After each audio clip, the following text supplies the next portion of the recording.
Comme chaque semaine dans Shabada, c'est le moment de retrouver Nathalie Lermite pour la saga Piaf en 30 chansons.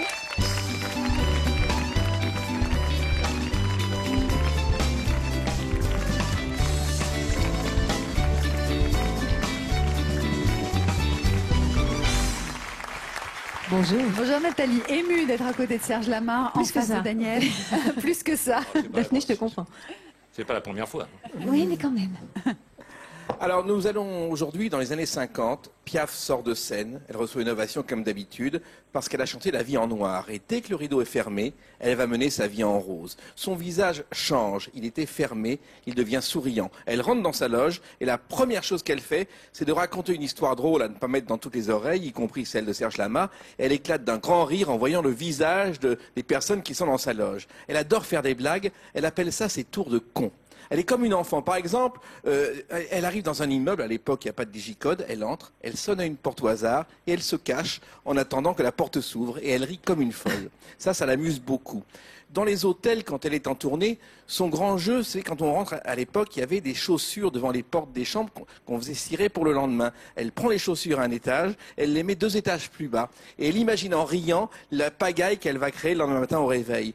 Et comme il est 3 heures du matin, son entourage sourit doucement et murmure en la regardant « Bravo pour le clown ».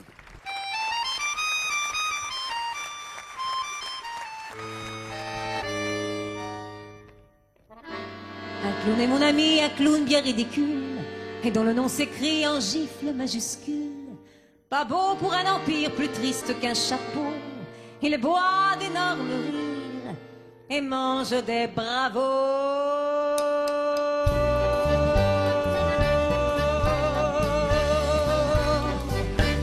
Pour ton nez qui s'allume, bravo, bravo.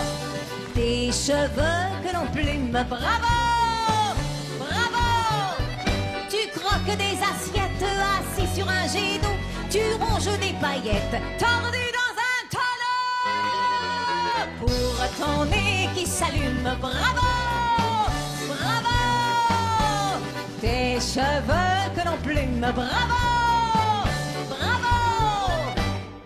La foule aux grandes mains s'accroche à ses oreilles, lui mange ses chagrins et vide ses bouteilles. Son cœur qui se dévisse ne peut les attrister. C'est là qu'ils applaudissent la vie qu'il a ratée. Et là, on attend la suite, c'est dommage. C'est magnifique. Tout à l'heure. Ah bon, parce que c'est là. Ah ouais, c'est on attend terrible. Non. Avant la suite, il faut quand même raconter que Piaf n'a pas raté sa vie quand elle riait. Lorsqu'elle était avec des amis, son grand jeu, c'est de raconter absolument n'importe quoi, n'importe quel peubard pour mettre la pagaille et créer des disputes. Ça l'amusait beaucoup. Dans un dîner, elle était capable de dire du mal d'un absent et de lui téléphoner le lendemain matin, mais bien sûr pour tout lui répéter, mais en accusant quelqu'un d'autre. Alors la personne en général se mettait en colère, mais au bout de quelques temps, on avait compris que c'était une blague. Mais le pire, c'est ce qu'elle faisait quelquefois avec son langage très particulier et très personnel.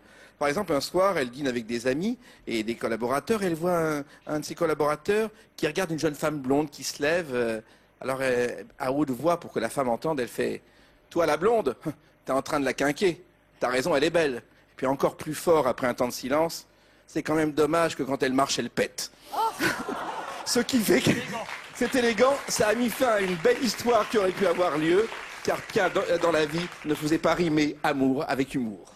Je suis roi et je règne, bravo, bravo. J'ai des rires qui saignent, bravo, bravo. Venez que l'on m'acclame, j'ai fait mon numéro, tout en jetant ma femme du haut du chapiteau.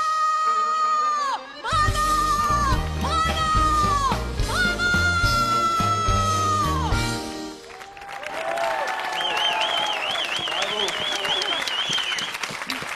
Et elle partait presque en titubant, comme un clown. Comme ça, dans les lumières. Comme elle fait dans la foule, d'ailleurs, un peu.